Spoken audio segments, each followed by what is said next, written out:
മധുരമൊഴിയിലേക്ക് എല്ലാവർക്കും സ്നേഹസ്വാഗതം. കുടുംബങ്ങൾക്ക് വേണ്ടിയുള്ള ഏഞ്ചൽസ് ആർമിയുടെ ഒരു സ്വർഗീയ സമ്മാനം, മക്കളെ സ്വർഗോന്മുഖരായി വളർത്താൻ, നമ്മുടെ കുടുംബത്തെ സ്വർഗമാക്കാൻ കർത്താവായ ഈശോയെ ഏറ്റവും അടുത്ത കൂട്ടുകാരനായ കുഞ്ഞുങ്ങൾക്ക് കൊടുക്കാനുള്ള ഒരു ചെറിയ പരിശ്രമം. നമ്മെ സഹായിക്കാനെടുത്തിരിക്കുന്ന കുടുംബം വളരെ വലിയൊരു കുടുംബമാണ്. 2 തലമുറയാണ്. ആദ്യം നമുക്ക് കുടുംബത്തിലെ കാരണവന്മാരെ തന്നെ പരിചയപ്പെടുത്തി തുടങ്ങാം. ചേട്ടൻ്റെ പേര് തോമസ് രാജ് അല്ലേ? തൃശ്ശൂരിൽ നിന്ന് വരുന്നു, അഡ്വക്കേറ്റ് ആണ്. ആൻറ്റി വത്സല, ആൻറ്റി ടീച്ചറാണ്, സെൻറ്റ് ജോസഫ് കോളേജ് ഇരിഞ്ഞാലക്കുട ടീച്ചറാണ്. പിന്നെ നമ്മുടെ പ്രിയപ്പെട്ട കപ്പിൾസ്, ഇവർ ബാംഗ്ലൂരാണ് ഇപ്പോൾ. ചേച്ചിയുടെ അപ്പച്ചനും അമ്മച്ചിയാണിത്. ചേച്ചിയുടെ പേര് രാജി, ചേട്ടൻ്റെ പേര് പോൾ. ചേട്ടൻ IT എഞ്ചിനീയറാണ്, ചേച്ചിയുടെ സിയക്കാരിയാണ്. ഇവർക്ക് 3 മക്കളുണ്ട്. ഇതാണ് നമ്മുടെ ഇന്നത്തെ വലിയ കുടുംബം. മധുരമൊഴിയിൽ ആദ്യമായിട്ടാണ് 2 തലമുറകൾ ഒരുമിച്ചിരിക്കുന്നത്. അപ്പോൾ എല്ലാവരെയും സ്നേഹപൂർവ്വം മധുരമൊഴി എപ്പിസോഡിലേക്ക് സ്വാഗതം ചെയ്തുകൊള്ളുന്നു. പുരാതന ഗ്രീക്കിലെ ഏഥൻസിലെ പ്രശസ്തനായ എഴുത്തുകാരനും ഫിലോസഫർക്കുമായ സോഫോക്ലീസിനെ പറ്റി കേട്ടിട്ടുണ്ട്. സോഫോക്ലീസിൻ്റെ എഴുത്തുകളൊക്കെ ഇഡിപ്പസ് റെക്സ് എന്ന് പറയുന്ന പ്രശസ്തമായ കൃതിയുണ്ട്.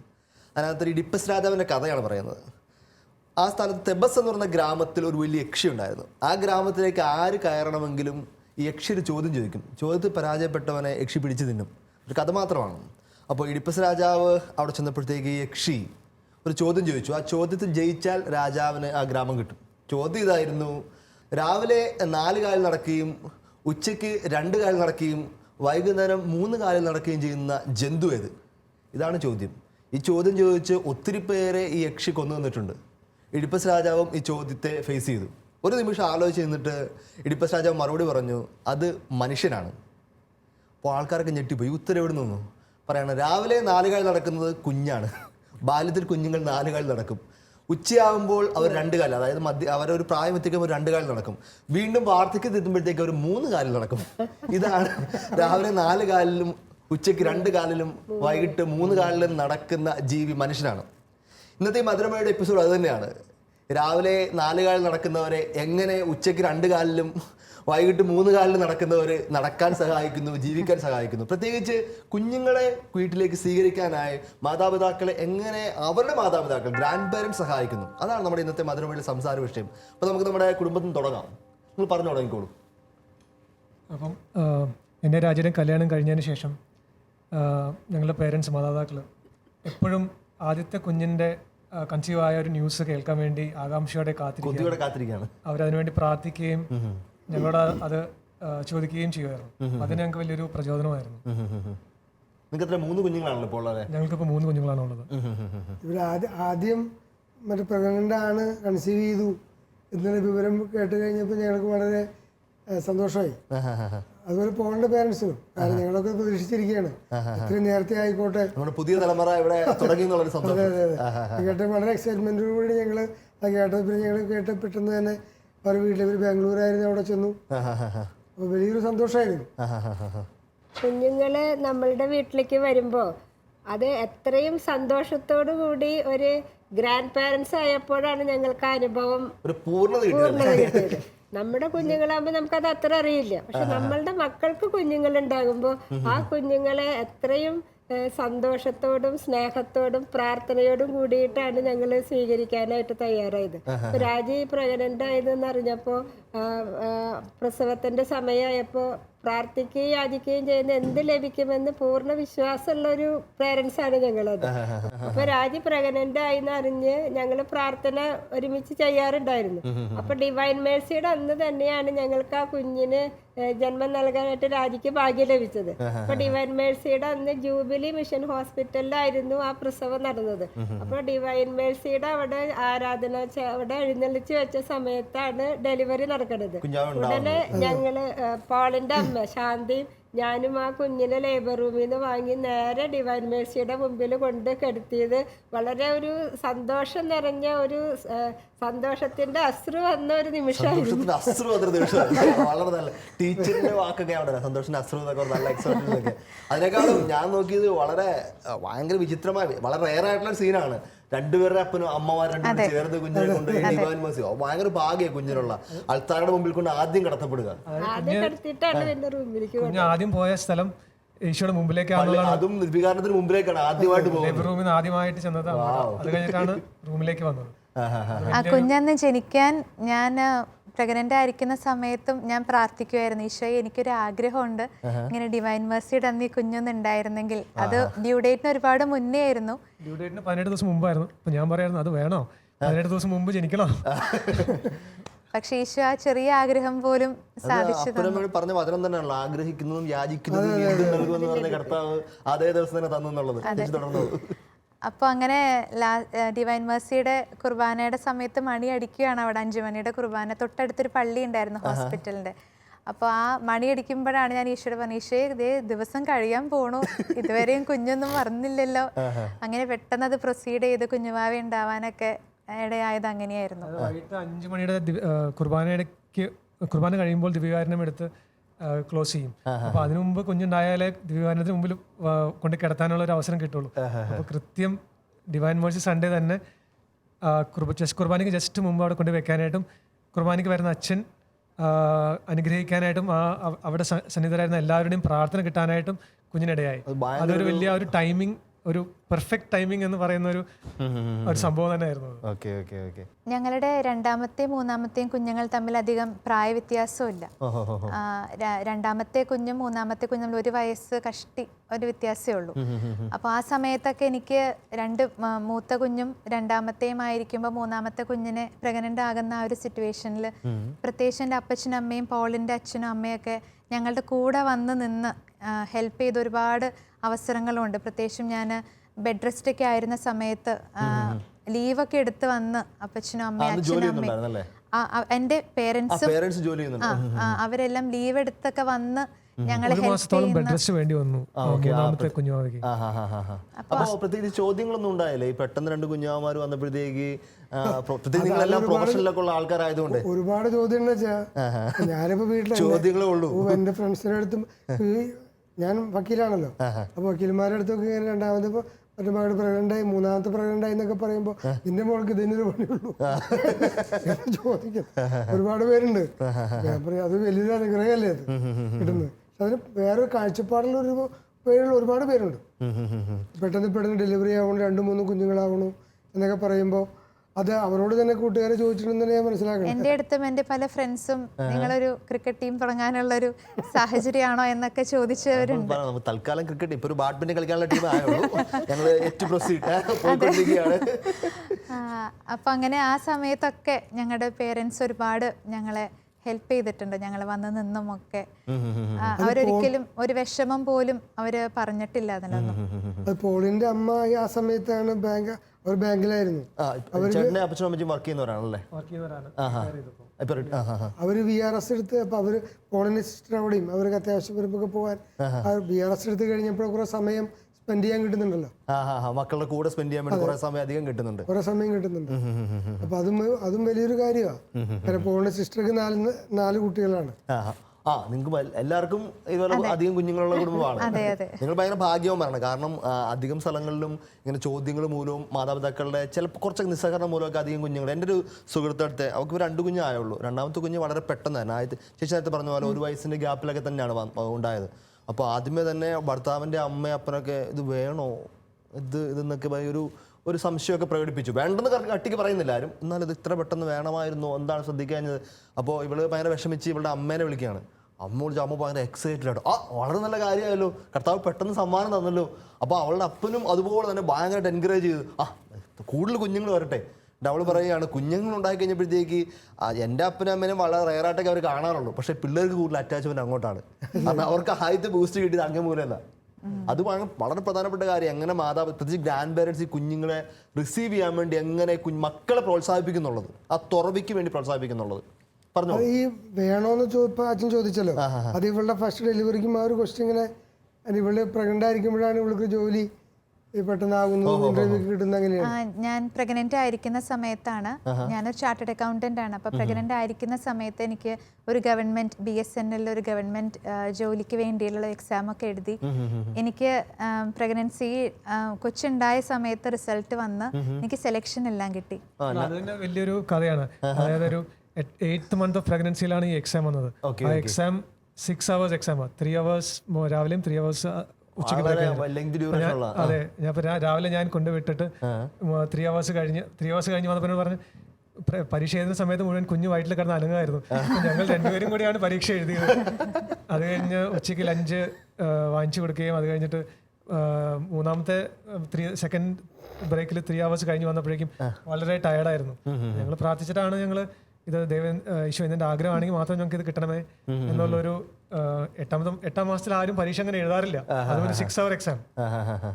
അത് കഴിഞ്ഞിട്ടാണ് അതിന്റെ റിസൾട്ട് വരികയും നല്ല റാങ്കും അപ്പം ഏത് സ്ഥലത്ത് വേണമെങ്കിലും പോസ്റ്റിംഗ് കിട്ടുന്ന വിധത്തിലുള്ള ഗ്രേഡുള്ള റാങ്കാണ് കിട്ടിയിരുന്നത്. അപ്പോൾ അങ്ങനെ ആ ഒരു എക്സാം കഴിഞ്ഞ് റിസൾട്ട് എല്ലാം വന്നു കഴിഞ്ഞപ്പോൾ എൻ്റെ അടുത്ത് പറഞ്ഞു ട്രെയിനിങ് ഉണ്ട്, പക്ഷേ ട്രെയിനിങ് സെന്ററിലേക്ക് കുഞ്ഞിനെ കയറ്റ് ഇല്ല എന്ന് പറഞ്ഞു. കുഞ്ഞുമാവയോ ആയപ്പോഴേക്കും അപ്പോൾ കുഞ്ഞിൻ്റെ ഫീഡിങ്ങിന് അപ്പോൾ അതൊരു പ്രശ്നം വരുമെന്ന് ഞങ്ങൾ മനസ്സിലാക്കി. അപ്പോൾ ഇനി എങ്ങനെ അതിനെ ഫേസ് ചെയ്യണം എന്നുള്ളൊരു കൺഫ്യൂഷൻ ഞങ്ങളുടെ ഇടയിൽ വന്നു. കാരണം എഴുതി കിട്ടി, അതും ഒരു സെൻട്രൽ ഗവൺമെന്റിന്റെ ജോലിയായിരുന്നു. അപ്പോൾ പോളും ഞാനും ആ സമയത്ത് IT-യുടെ റിസെഷൻ ഒക്കെ വന്നിരിക്കുന്ന ഒരു സമയം. അപ്പോൾ ഇങ്ങനെ എല്ലാവരും ഞങ്ങളുടെ ചുറ്റുമുള്ളവരൊക്കെ ഇതെന്തായാലും ഗ്യാരണ്ടിയുള്ള ജോബാണല്ലോ. അപ്പോൾ പക്ഷെ ഞങ്ങൾക്ക് ഭയങ്കര ഒരു കൺഫ്യൂഷനായി. കുഞ്ഞിനെ ഇട്ടിട്ട് പോകണമെന്നുള്ള ഒരു സിറ്റുവേഷൻ വന്നപ്പോൾ ഞങ്ങൾ ആ ജോലി എന്ത് ചെയ്യണം ഈശോയോട് കൂടെ ആലോചിക്കാൻ. ആ സമയത്ത് ഞങ്ങളുടെ പേരൻസ് ഞങ്ങൾ എന്ത് ഡിസിഷൻ എടുത്താലും നിങ്ങളുടെ കൂടെ ഉണ്ടെന്നുള്ള ഉറപ്പ് ഞങ്ങൾക്ക് തന്നു. കുഞ്ഞിനെ അഫക്റ്റ് ചെയ്യുന്ന പോലത്തെ ഒരു ഡിസിഷൻ എടുക്കാൻ താല്പര്യമില്ലെന്ന് അവർ മനസ്സിലാക്കി. അതെ, അതൊരു വലിയൊരു ബലമായിരുന്നു ഞങ്ങൾക്ക്. പോളിന്റെ പേരൻസും എൻ്റെ അപ്പച്ചനും അമ്മയും എല്ലാവരും ഞങ്ങൾക്ക് നല്ല സപ്പോർട്ടായിരുന്നു ആ സമയത്ത്. അങ്ങനെ ഞങ്ങൾ ഒരുമിച്ച് ഞങ്ങൾ ആ ഡിസിഷൻ, ഞാൻ ആ ജോബ് വേണ്ടെന്ന് വെച്ചു കുഞ്ഞിന് വേണ്ടി. കാരണം ബ്രസ്റ്റ് ഫീഡിങ് കിട്ടിയില്ലെങ്കിൽ ആ കുഞ്ഞിന്റെ ഭാവി നമുക്കറിയാം വളരെ. അതെ അതെ. അപ്പോൾ അങ്ങനെ ഞങ്ങൾ ആ ജോലി വേണ്ടെന്ന് വെച്ച സമയത്തും ഞങ്ങൾക്ക് ഒരുപാട് സപ്പോർട്ടായിട്ട് ഞങ്ങളുടെ പേരൻസ് ഉണ്ടായിരുന്നു. അതെ, അന്ന് ഒരുപാട് പേര് പറഞ്ഞു ഇത്രയും സെൻട്രൽ ഗവൺമെന്റിന്റെ BSNL ട്രാൻസ്പോർട്ട് ഓഫീസറുടെ ഡയറക്ടർ മറ്റേ റിക്രൂട്ട്മെന്റ് കിട്ടുകയാണ്. അപ്പൊ അത് കിട്ടുന്നത് വളരെ നല്ല ജോലിയല്ലേ, അത് കളയണോ, കുഞ്ഞിനെ ആരെങ്കിലും ഒക്കെ നോക്കില്ലേ. അപ്പോഴും ഞങ്ങളും പോകേണ്ട പേരൻസ് എല്ലാവരും സ്ട്രോങ് ആയിട്ട് പറഞ്ഞു give more importance to child. കുഞ്ഞാണ് കൂടുതൽ പ്രധാനമുള്ള കാര്യം, നമ്മുടെ ജോലിയല്ല, അത് പുറകെ വന്നോളും. കർത്താവ് തരുന്ന സമ്മാനത്തെ സ്വീകരിക്കുകയും അതിന് ഏറ്റവും ആദരവോടും സമയം കൊടുത്തും വളർത്തുക എന്നുള്ളത് അത് വളരെ നല്ലൊരു തീരുമാനവും ഒത്തിരി പേർക്കുള്ള പ്രോത്സാഹനം കൂടിയാണ്. പലരും കുഞ്ഞുങ്ങൾ വേണ്ടാന്നൊക്കെ വെക്കുന്ന അവരുടെ ജോലി തിരക്ക് പോലെ ഇപ്പൊ കുഞ്ഞ് വേണ്ട, അല്ലെങ്കിൽ ഉണ്ടായ കുഞ്ഞിനെ അമ്മയെ ഏൽപ്പിച്ചിട്ട് അല്ലെങ്കിൽ നാട്ടിൽ ഏൽപ്പിച്ചിട്ട് പെട്ടെന്ന് ജോലിക്ക് മടങ്ങുക, പലരും നിസ്സഹായത കൊണ്ടൊക്കെ പോകുന്നതാണ്. വിധിച്ചതൊന്നും അല്ല, എങ്കിലും ഇതിപ്പോൾ നിങ്ങൾ ഭയങ്കര ധീരമായിട്ട് വളരെ വലിയ ജോലി ഡിഫിക്കൽട്ടായ ഡിസിഷൻ ആയിരുന്നു. കാരണം വെച്ചിട്ടുണ്ടെങ്കിൽ 8 months പ്രഗ്നൻസിൽ എഴുതിയത് ഞങ്ങൾ പ്രാർത്ഥിക്കണമെന്ന്, അത് ഈശോ നീ ആഗ്രഹിക്കുന്നതിന് മാത്രം കിട്ടിയാൽ മതി. അപ്പൊ എനിക്ക് തോന്നുന്നു ഈശോ ആഗ്രഹിച്ചത് നമ്മൾ കിട്ടിയിട്ടും കുഞ്ഞിന് പ്രാധാന്യം നൽകി എടുക്കേണ്ട ഒരു ഡിസിഷൻ ആയതുകൊണ്ട് അത് വലിയൊരു പാഠം പഠിപ്പിക്കാൻ വേണ്ടി കർത്താവ് സമ്മാനം തന്നായിരുന്നു. ഞാൻ ഇപ്പോൾ CA ഒക്കെ കംപ്ലീറ്റ് ചെയ്തിട്ട് കുഞ്ഞുങ്ങൾക്ക് വേണ്ടി ഇപ്പോൾ പ്രൊഫഷൻ കുറച്ചൊരു പിന്നോട്ടാണ് ഇപ്പം നിൽക്കുന്നത്. ഓൾമോസ്റ്റ് നിർത്തിയ മട്ടാണ്. ഇനി വലുതായിട്ടൊക്കെ നമുക്ക് പതുക്കെ പ്രൈവറ്റ് പ്രാക്ടീസ് ചെയ്യാം എന്നൊക്കെ വിചാരിക്കുന്നത്. അപ്പോൾ ഞാനിങ്ങനെ ജോലി ഇപ്പോൾ കുറച്ച് പുറകോട്ട് നിൽക്കുകയാണ്, കുട്ടികൾക്ക് കൂടുതൽ കെയർ കൊടുക്കാൻ വേണ്ടി എന്നുള്ള ആ ഒരു ഡിസിഷൻ എടുത്തപ്പോൾ അപ്പച്ചനും അമ്മയും അതുപോലെ പോളിൻ്റെ അച്ഛനും അമ്മയൊക്കെ ഞങ്ങൾക്ക് നല്ല സപ്പോർട്ടാണ് തന്നത്. ടീച്ചറാണല്ലോ മത്സ്യ ചേച്ചി, അപ്പോൾ ടീച്ചറായിട്ട് കൂടി ഇതൊക്കെ എങ്ങനെ അംഗീകരിക്കാൻ പറ്റും? മകളെ വളരെ ഒത്തിരി എക്സ്പെക്ടേഷനോടെ ആണല്ലോ CA വരെയൊക്കെ പഠിപ്പിച്ചത്. രാജി പഠിക്കാൻ നല്ല മിടുക്കിയായിരുന്നു. അപ്പൊ SSLCക്കും +2-നൊക്കെ നല്ല മാർക്ക് കിട്ടി. ഇവളുടെ ഫ്രണ്ട്സ് ഒക്കെ എൻട്രൻസിന് പോയി, മെഡിസിനും എഞ്ചിനീയറിംഗ്. അപ്പൊ ഇവള് പറഞ്ഞു എനിക്കൊരു CA എടുത്താൽ കൊള്ളാന്ന്. അപ്പൊ ഞങ്ങള് പറഞ്ഞു അതൊക്കെ ആമ്പിള്ളേര് CA നമ്മള് കേട്ടിട്ടുണ്ട്, കുറെ ഇങ്ങനെ എഴുതി. പക്ഷെ രാജി വളരെ ഒരു ദൈവത്തിന്റെ അനുഗ്രഹത്താല് ഫസ്റ്റ് ചാൻസിൽ തന്നെ 22 വയസ്സ് കഴിയുമ്പോഴേക്കും CA ക്വാളിഫൈ ചെയ്തു. അല്ല, ഫൈനൽസിന് ഒരു ചാൻസും കൂടെ ഉണ്ടായിരുന്നു, ബാക്കി എല്ലാം ഫസ്റ്റ് ചാൻസിലൊക്കെ ഞാൻ എടുത്തു. അപ്പൊ കല്യാണം ഉറപ്പിച്ചിട്ടാണ് പിന്നെ CA ഇത് ചെയ്തത്. അപ്പൊ അതുവരെ വർമ്മ കമ്പനിയിൽ അവള് ജോലി ചെയ്യണ്ടായിരുന്നു ബാംഗ്ലൂര്. അപ്പൊ ഡെലിവറിക്ക് വേണ്ടിയിട്ടാണ് പിന്നെ അത് റിസൈൻ ചെയ്തത്. പക്ഷെ ഞങ്ങൾക്ക് അങ്ങനെ കുട്ടികൾക്ക് പ്രാധാന്യം കൊടുക്കണം എന്നുള്ളത് കൊണ്ട് ജോലിക്ക് പോയില്ല എന്നുള്ള ഒരു ദുഃഖമൊന്നും ഞങ്ങൾക്ക് തോന്നിയില്ല. കുറെ അമ്മമാരെങ്കിലും ഉറക്കെ ഒന്ന് കേൾക്കേണ്ട കാര്യമാണ്, പ്രത്യേകിച്ച് അമ്മായിമ്മമാരൊക്കെ. കാരണം ചില ചെറുപ്പക്കാരായ ദമ്പതികളൊക്കെ വിഷമത്തോടെ പറയാറുണ്ട് വീട്ടിൽ നിന്ന് സ്ട്രെസ് കൊണ്ട് മാത്രം ജോലിക്ക് പോകുന്ന ആൾക്കാർ. കാരണം കെട്ടിച്ച് വീട് നിർബന്ധിക്കപ്പെടുന്നതുകൊണ്ട് മാത്രം ജോലിക്ക് പോകുന്ന കുറേ പേരുണ്ട്. അപ്പോഴാണ് ടീച്ചറാരമ്മ വളരെ ആഘോഷമായിട്ട് പറയുന്നത് ഒരു കുഴപ്പമില്ല. ചേട്ടൻ്റെ വീട്ടിൽ എങ്ങനെയായിരുന്നു ഇതിനെ സ്വീകരിച്ചത്? എൻ്റെ വീട്ടിലും പോസിറ്റീവായിട്ടാണ് സ്വീകരിച്ചത്. എൻ്റെ സിസ്റ്റർ ആണെങ്കിലും കമ്പ്യൂട്ടർ എഞ്ചിനീയറാണ്. അവളും ആദ്യത്തെ കുഞ്ഞായപ്പോഴേക്കും ജോലി വിടുകയും ഇപ്പം കുഞ്ഞുങ്ങൾക്ക് വേണ്ടി ജോലി മാറ്റിവെക്കുകയും ചെയ്തിരിക്കുക. ഇതൊരു പകർച്ചവ്യാധി പോലെ പടർന്നു വരുന്ന സംഭവമാണ്. Okay okay okay. പോളിൻ്റെ പേരൻസും വളരെ സപ്പോർട്ടീവായിട്ട്, എൻ്റെ സിസ്റ്റർ ഇൻ ലോവും ഞാനും ഒക്കെ കുഞ്ഞുങ്ങൾക്ക് വേണ്ടി എല്ലാവരും ഒരേ സ്കൂളിലെ അംഗങ്ങളാണ് ഇപ്പോൾ. ആ സ്കൂളിൽ എൻ്റെ മകൻ്റെ ഭാര്യ ഉണ്ട് അച്ഛാ. ആണല്ലേ? ഇപ്പോഴേ ചേർന്നു. അവൾ IBSലായിരുന്നു. അപ്പോൾ പ്രഗ്നൻ്റ് ആയി കഴിഞ്ഞപ്പോൾ ഡെലിവറി കഴിഞ്ഞപ്പോൾ അവിടെ ജോലി റിസൈൻ ചെയ്തു. കാരണം അത് കുഞ്ഞിന് കൂടുതൽ പ്രാധാന്യം കൊടുക്കുക എന്ന് പറയുന്ന ഒരു കൺസെപ്റ്റാണ് അതിൻ്റെ പുറകിൽ. കാരണം ഇപ്പോൾ പല കുട്ടികളുടെയും ലൈഫ് സ്റ്റൈൽ നോക്കുമ്പോൾ അമ്മയുടെ സാന്നിധ്യം കൂടി ഇല്ലാണ്ടാകുമ്പോൾ ഒരുപാട് ഡീവിയേഷൻ അവരുടെ ക്യാരക്ടറിൽ വരുന്നതായിട്ട് നമുക്ക് കാണാൻ സാധിക്കും. അപ്പോൾ കുട്ടികളെ കൂടെ നിർത്തി അമ്മമാർ, അതിപ്പോൾ രാജീയുടെ മക്കൾക്കായാലും എൻ്റെ മകൻ്റെ കൊച്ചിനായാലും അമ്മ കൂടെയുണ്ട് എന്നുള്ളതിൻ്റെ വ്യത്യാസം അവരുടെ പെരുമാറ്റത്തിലും സ്വഭാവത്തിലും നമുക്ക് കാണാനുണ്ട്. അപ്പച്ചൻ പറഞ്ഞപ്പോഴാണ് പല കാര്യങ്ങളും ഓർമ്മ വരുന്നത്. ഫ്രണ്ട്സ് പറയുന്നത് അവർ രണ്ടുപേരും വർക്ക് ചെയ്യുന്നതുകൊണ്ട് അവരുടെ പിള്ളേർക്ക് ഉണ്ടാവുന്ന പല സൈക്കോളജിക്കലായിട്ടുള്ള പ്രശ്നങ്ങളും അവരുടെ ഫിയേഴ്സും വാശികളും അതൊക്കെ കുറെ സ്വഭാവത്തിലുള്ള വ്യതിരിക്തതകൾ പ്രശ്നങ്ങളൊക്കെ ആയിട്ട് അത് ഞങ്ങളുടെ മക്കളിൽ ഞങ്ങൾക്കത് അങ്ങനെ അനുഭവപ്പെട്ടിട്ടില്ല. കാരണം 24 hours രണ്ടുപേരും ഓൾമോസ്റ്റ് കൂടെ ഉള്ളതുകൊണ്ട് അമ്മ ഫുള്ളായിട്ട് കൂടെ. പിന്നെ പാരന്റ്സിന്റെ അഫെക്ഷൻ കിട്ടാത്ത കുട്ടികളെ ഇപ്പൊ കോളേജിൽ ഞങ്ങൾ പഠിപ്പിക്കുമ്പോൾ കാണാറുണ്ട്. ഒത്തിരി പാരന്റ്സ് ഔട്ട്സൈഡൊക്കെ അവര് വർക്ക് ചെയ്തിട്ട് കുട്ടികളെ ഹോസ്റ്റലിലൊക്കെ ആക്കിയിട്ട് നമ്മള് ടീച്ചർ പാരന്റ് റിലേഷൻഷിപ്പിൽ ഒരു ട്യൂട്ടോറിയൽ സിസ്റ്റം ഒക്കെ നടത്തും. അപ്പൊ ഈ കുട്ടികൾ നമ്മളോട് പറയുന്ന കഥകൾ കേട്ടാൽ നമുക്ക് സങ്കടം തോന്നും. പണം ഉണ്ട് എല്ലാം ഉണ്ടെങ്കിലും ആ കുട്ടികളുടെ പാരന്റ് എല്ലാം റിജക്റ്റഡ് ആവുമ്പോൾ ഉള്ള ഒരുപാട് പ്രശ്നങ്ങള്. അപ്പൊ അതുകൊണ്ട് തന്നെ ഞങ്ങൾ പറയും കുഞ്ഞുങ്ങൾക്കാണ് പ്രാധാന്യം കൊടുക്കേണ്ടത്. അതിൽ നിന്നാണ് പിന്നെ ആ കുടുംബം ഉണ്ടാവുന്നത് തന്നെ കുട്ടികൾ വലുതായിട്ടാണ്. അപ്പൊ അതുകൊണ്ട് എന്ത് വന്നാലും ഫസ്റ്റ് പ്രിഫറൻസ് കുട്ടികൾക്ക് തന്നെ. ടീച്ചർ ഇങ്ങനെ വളരെ സ്ട്രോങ് ആയിട്ട് ഇങ്ങനെ മകളെ സപ്പോർട്ട് ചെയ്ത് സംസാരിച്ചപ്പോഴത്തേക്ക് ഞാനിങ്ങനെ പണ്ട് ഇവിടെ തന്നെ വന്നിരുന്നു പോയ ഒരു മഞ്ജു ചേച്ചിയും ചെറിയാൻ ഡോക്ടറുണ്ട്. നമ്മുടെ മധുരമയുടെ 2ാമത്തെ എപ്പിസോഡ് മുതൽ പല എപ്പിസോഡിൽ വന്നാണ്. റീകാനലൈസേഷനിലൂടെ കുഞ്ഞാവയൊക്കെ ഉണ്ടായ 5 മക്കളുള്ള ദമ്പതികളാണ്. ചേച്ചി പറഞ്ഞ ഈ 5ാമത്തെ കൊച്ചിന് അവർ പ്രസവമൊക്കെ നിർത്തിയ ശേഷം റീകാനലൈസ് ചെയ്ത് ഉണ്ടായ കൊച്ചുണ്ട്, ജോർജ് എന്ന് പറഞ്ഞ കുഞ്ഞാവയാണ്. അപ്പോൾ അവൻ്റെ പ്രസവമായിട്ട് ബന്ധപ്പെട്ട് ഹോസ്പിറ്റലിൽ കിടന്നപ്പോഴത്തേക്ക് ഓപ്പറേഷൻ ചെയ്ത ഡോക്ടർ ഇവരെ കാണാൻ വേണ്ടി വരും. പിറ്റേ ദിവസം വന്നപ്പോഴത്തേക്ക് ചേച്ചിയൊക്കെ ഭയങ്കര നന്ദി അർപ്പിക്കുക ഡോക്ടറിന്. അപ്പോൾ ഡോക്ടർ കൈകൂപ്പിട്ട് പറയാണ് അമ്മയ്ക്കാണ് വലിയ നന്ദി. അപ്പോൾ ചേച്ചിയുടെ അമ്മ തൊട്ടടുത്ത് പോണ്ട്, നിങ്ങൾ കൊടുത്ത ബലം കൊണ്ടാണ് ഈ മകൾക്കും അല്ലെങ്കിൽ മകനും ഒക്കെ ഇങ്ങനെ ചെയ്യാൻ പറ്റിയത്. അമ്മയും അപ്പനും കൊടുത്ത ബലമാണ്. അതുകൊണ്ട് ചേച്ചി എന്നോട് പറയാണ്, ഞങ്ങളുടെ ചേട്ടൻ്റെ അപ്പൻ, ചെറിയ ഡോക്ടറിൻ്റെ അപ്പൻ, അദ്ദേഹം ഒരു ഡോക്ടറാണ്, അടുത്തിടെ മരിച്ചുപോയത്. അദ്ദേഹം എവിടെയെങ്കിലും ഡോക്ടറൊക്കെ ആയിരുന്നുകൊണ്ട് പല സ്ഥലത്തും സംസാരിക്കാനൊക്കെ ക്ഷണിക്കുമായിരുന്നേ, സഭയുടെ സ്പേസുകളിലും പള്ളികളിലൊക്കെ. പുള്ളി എപ്പോഴും പറയും, എൻ്റെ മകന് 5 മക്കളുണ്ട്. ഭയങ്കര അഭിമാനത്തോടാണ് അപ്പം പറഞ്ഞത്, ഞങ്ങളുടെ വീട്ടിൽ ഇത്രയും കുഞ്ഞുങ്ങളുണ്ട്. കാരണം അവരുടെ പ്രോത്സാഹനം കൊണ്ടും അവരുടെ പ്രചോദനം കൊണ്ടൊക്കെയാണ് അവർക്ക് ഇങ്ങനെ ഉണ്ടായത്. ഞാൻ ആൻറ്റി പറഞ്ഞപ്പോൾ അത് ഓർക്കായിരുന്നു. അതുപോലെ എൻ്റെ അമ്മയുടെ ബലം എന്ന് പറഞ്ഞപ്പോൾ എനിക്ക് 4ാമത്തെ കുഞ്ഞ് ഈ ജനുവരിയിൽ ഞങ്ങൾക്കൊരു മിസ്കാരേജ് ഉണ്ടായി. അപ്പോൾ ആ സമയത്ത് അമ്മ എനിക്ക് വലിയൊരു സപ്പോർട്ടും ബലമായിട്ട് എൻ്റെ കൂടെ ഉണ്ടായിരുന്നു. കുഞ്ഞിങ്ങനെ ഹാർട്ട് ബീറ്റ് നിന്നു 2.5 മാസത്തിൽ എന്നറിഞ്ഞപ്പോൾ അമ്മ ആ സമയത്ത് എൻ്റെ കൂടെ ഉണ്ടായിരുന്നു. അപ്പം അമ്മ ആശ്വസിപ്പിക്കാനും ഒക്കെ എന്നോടൊപ്പം ഉണ്ടായിരുന്നു. അപ്പം ഞാനിങ്ങനെ ഈശോയോട് പ്രാർത്ഥിച്ചിരുന്നു. സാധാരണ മിസ്കാരേജ് ഒക്കെ ആയി എന്ന് പറയുമ്പോൾ എല്ലാവരും ഹോസ്പിറ്റലിൽ പോയി DNC ചെയ്ത് കളയുമൊക്കെ ഞാൻ കേട്ടിട്ടുണ്ട്.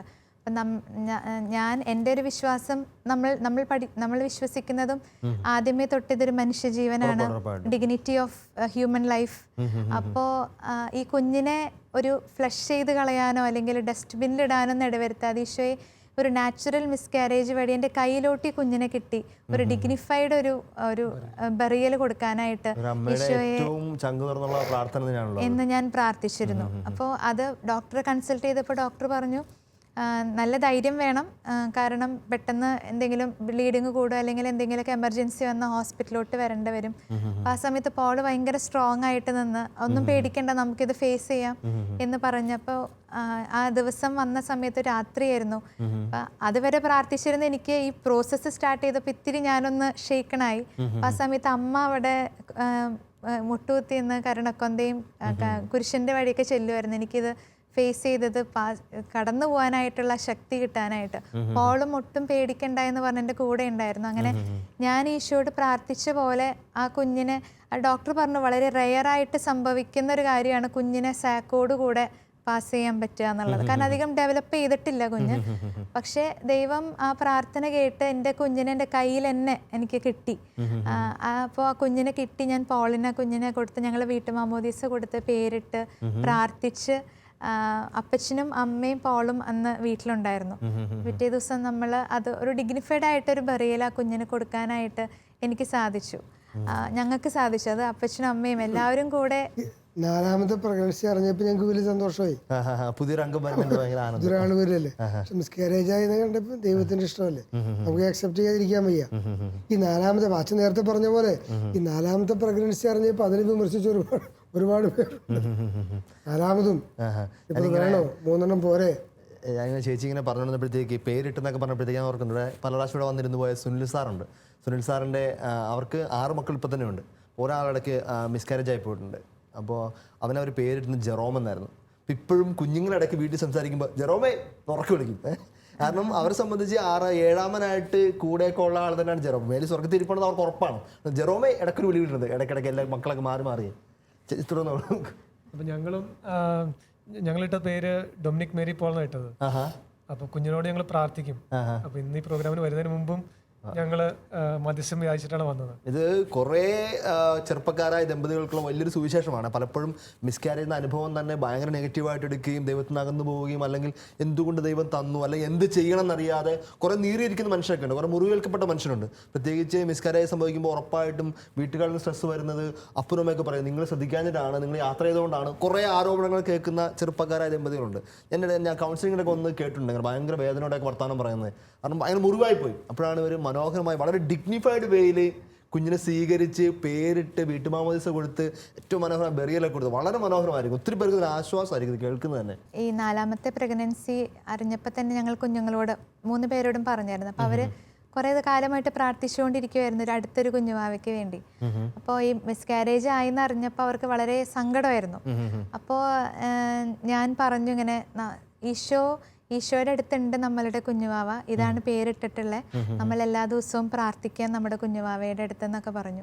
അപ്പോൾ അവരിപ്പോൾ ഡൊമിനിക് മേരി പോൾ ഈശോയുടെ അടുത്തുണ്ടല്ലോ, ഞങ്ങളുടെ വാവയല്ലേ, ഞങ്ങൾക്ക് വേണ്ടി ഇന്ന കാര്യത്തിനൊക്കെ ഈശോയോട് പ്രാർത്ഥിച്ചേക്കണേ എന്നൊക്കെ പറഞ്ഞു.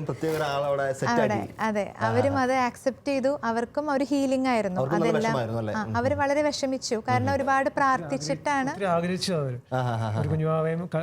കുഞ്ഞുമാവയ്ക്ക് വേണ്ടി അവർ ഒത്തിരി ആഗ്രഹിച്ച് പ്രാർത്ഥിച്ചുകൊണ്ടിരിക്കുകയാണ്. Okay okay okay. അപ്പോൾ അവസാനമായ ഒരു സമയം തീരുവാണ്. അതുകൊണ്ട് അവസാനം ഒരു ചോദ്യം. ചേട്ടനൊരു IT പ്രൊഫഷണൽ ആണല്ലോ, ബാംഗ്ലൂർ വർക്ക് ചെയ്യുന്നു. ചേട്ടൻ ഇതൊരു പ്രൊഫഷണലി ആൾക്കാർ ഇങ്ങനെ ഭയങ്കര കുത്തിയൊക്കെ സംസാരിക്കാറുണ്ടോ? ഇതൊക്കെ തന്നെയുള്ള പണി എന്നൊക്കെ പച്ചക്ക് ചോദിച്ചൊക്കെ സാധാരണ അങ്ങനെയൊക്കെ സ്ഥിരമായിട്ട് കേൾക്കുന്ന ചോദ്യങ്ങളൊക്കെയാണ്. അതെ, പലരും എന്നോട് നേരിട്ട് ചോദിക്കുകയും അല്ലെങ്കിൽ പല കമന്റ്സ് വഴിയും ഇത് പറയാറുണ്ട്. ഞാൻ അവരോട് പറയാനുള്ള ഒരു കാര്യമാണ്, എൻ്റെ വീട്ടിൽ ഓരോ കുഞ്ഞും വളരെ വ്യത്യസ്തമാണ്. ഓരോരുത്തർക്കും യുണീക്കായിട്ടുള്ള ടാലൻസും അവരുടെ നീഡ്സും വാണ്ട്സും എല്ലാം ഡിഫറെൻ്റ് ആണ്. അപ്പം എൻ്റെ ഒരു കൺവിക്ഷൻ അല്ലെങ്കിൽ എൻ്റെ ഒരു ബോധ്യം ഇതാണ്, ഓരോ കുഞ്ഞും ഈ ലോകത്തേക്ക് ജനിക്കുന്നത് ഒരു ഇൻഫൈനൈറ്റ് പോസിബിലിറ്റീസ് ആയിട്ട് ജനിക്കുന്നത്. അപ്പം വളരെ അധികം സാധ്യതയോടെ, അതായത് ഒരു അടുത്ത സയൻറ്റിസ്റ്റോ അല്ലെങ്കിൽ അടുത്ത ഒരു നെക്സ്റ്റ് കണ്ടുപിടുത്തത്തിന് റെഡി ആയിട്ടാണ് വരുന്നവർ. അപ്പോൾ ആ ഒരു കുഞ്ഞിനെ സ്വീകരിക്കാനായിട്ട് ദൈവം അനുവദിക്കുന്നുണ്ടല്ലോ എന്നുള്ള ഒരു ചിന്തയാണ് എൻ്റെ മനസ്സിലെപ്പോഴും. ഓരോ കുഞ്ഞും ജനിക്കപ്പെടാതെ പോകുമ്പോൾ ഭൂമിയിൽ കണ്ടുപിടിക്കപ്പെടേണ്ട കുറേ കാര്യങ്ങൾ നഷ്ടപ്പെട്ടു പോവുകയാണ് അടയ്ക്കപ്പെടുന്നതുകൊണ്ട്. നമ്മളിങ്ങനെ മാതാപിതാക്കൾക്കൊപ്പം ആദ്യമായിട്ടാണ് ഇങ്ങനത്തെ ഒരു ഓഡിയൻസ് നമുക്ക് കിട്ടുന്നത്, നമുക്കൊരു ഗസ്റ്റ് കിട്ടുന്നത്. അപ്പോൾ ഒരു മനോഹരമായ, ഇപ്പോൾ ഇത് പറഞ്ഞ ഒരു ഭാഗമാണ്, ഇത് പറ്റാത്ത കുറേ ഗ്രാൻഡ് പേരൻസ് ഉണ്ട്. കാരണം ഒരിക്കലും മക്കളുടെ കൂടെ നിൽക്കാൻ പറ്റാത്ത, ചിലപ്പോൾ മക്കൾ വിദേശത്തായതുകൊണ്ട്, മക്കളും കൊച്ചുമക്കളും വിദേശത്തായതുകൊണ്ട് സാധിക്കാതെ പോകുന്ന കുറേ മാതാപിതാക്കളുണ്ട്. അവർ വിചാരിക്കും ഞങ്ങൾക്കിപ്പോൾ എന്ത് ചെയ്യാൻ പറ്റും. ഞാൻ ചെറിയൊരു സംഭവം പറഞ്ഞ് അവസാനിപ്പിക്കാം, ആ ഒരു ഭാഗം പറഞ്ഞിട്ട്. ഞാൻ എൻ്റെ ഇടവപ്പള്ളിയിൽ വെഞ്ചരിപ്പിന് വേണ്ടി ഒരു ആൻറ്റി വിളിച്ചു. ആൻറ്റി സ്ഥിരം പള്ളി വരുന്ന ആളാണ്. അപ്പോൾ വീട് നിന്ന് വെഞ്ചരിക്കണം, ഭർത്താവിനൊക്കെ സംസാരിക്കണം, പ്രാർത്ഥിക്കണം എന്നൊക്കെ പറഞ്ഞ് വീട്ടിലേക്ക് വിളിച്ചു. ഞാൻ വീട്ടിൽ ചെന്നപ്പോഴത്തേക്ക് ആൻറ്റിയും ഭർത്താവും വേറൊരു മുറിയിരിക്കുകയായിരുന്നു. ഞാൻ മുട്ടിക്കഴിഞ്ഞപ്പോൾ അവർ വന്നു, കുറച്ച് ഇറങ്ങി വന്നു, ഞങ്ങൾ പ്രാർത്ഥിച്ചു. എന്നിട്ട് ഞാൻ വീട് വെഞ്ചരിക്കാൻ വേണ്ടി ഓരോ മുറികളിലൂടെ കയറി പോവുകയാണ്. അപ്പോൾ ആരും ഉണ്ടല്ലെന്ന് എനിക്കറിയാം, അവർ രണ്ടുപേരും ആ വീട്ടിൽ താമസിക്കുന്നുള്ളൂ, മക്കളൊക്കെ വിദേശത്താണ്. ഞാൻ ഒരു മുറി വെഞ്ചരിക്കാൻ വേണ്ടി കയറി ചെന്നപ്പോഴത്തേക്ക് ആരോ കുശുകുശാന്ന് സംസാരിക്കുന്നു. രണ്ട് പെൺകുട്ടികൾ സംസാരിക്കുന്നത്. ഞാൻ ഞെട്ടിപ്പോയി, ദൈവമേ ഇവിടെ ആരും ഇല്ലെന്ന് പറഞ്ഞിട്ട് ഇവിടെ ആരായിരിക്കുന്നത്. വളരെ അൺഎക്സ്പെക്റ്റഡ് ആയിരുന്നു അങ്ങനത്തെ ഒരു സംസാരം. ഞാൻ വീണ്ടും പതുക്കെ അടുത്ത മുറിയിലേക്ക് പോയി തിരിച്ച് ഈ മുറിയിലൂടെ തിരിച്ചിറങ്ങി വരണം. ഞാൻ അടുത്ത മുറി പോയിട്ട് അവിടെ വെഞ്ചരിച്ചപ്പോൾ അവിടെ ആരുമില്ല. ഞാൻ വീണ്ടും ഈ മുറിയിൽ ഒന്നുകൂടി ഒളിഞ്ഞു നോക്കി ആരുടെ കൂടി ഇരിപ്പുണ്ടോന്ന്.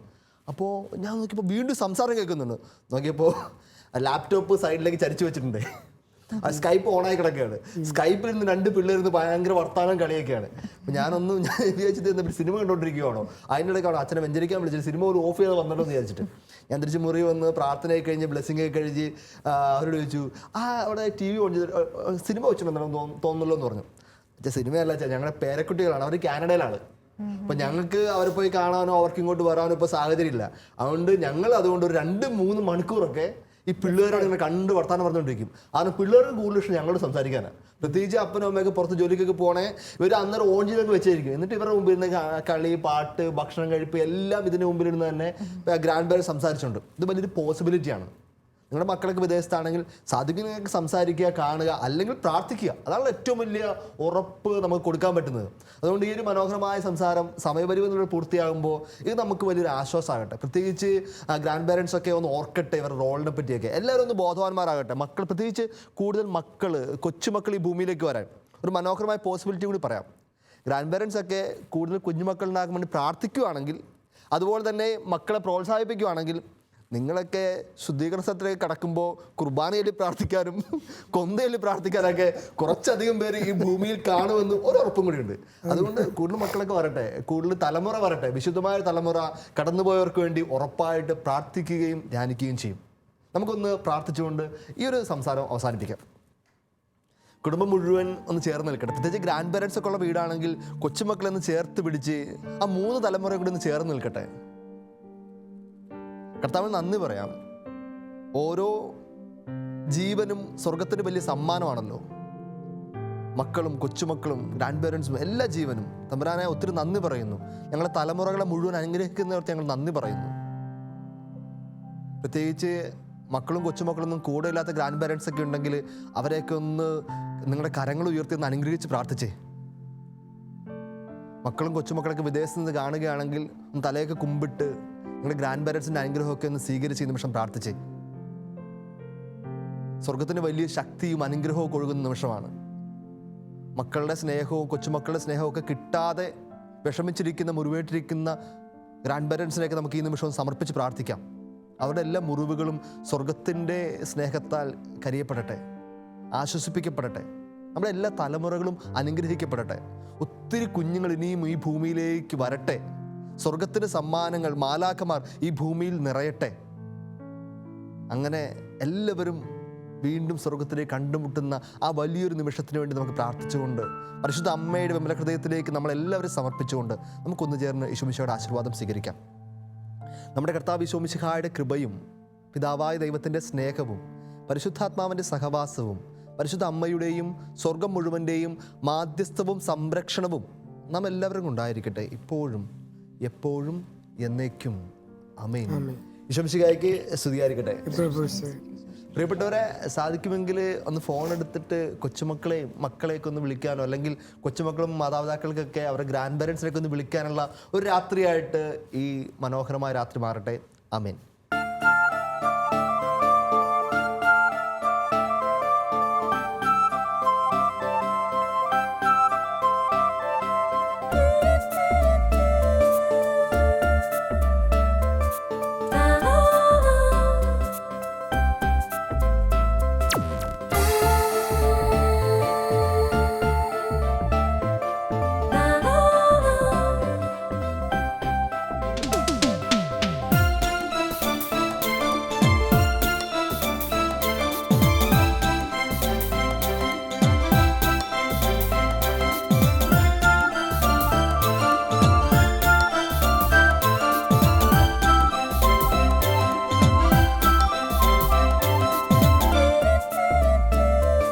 മധുരം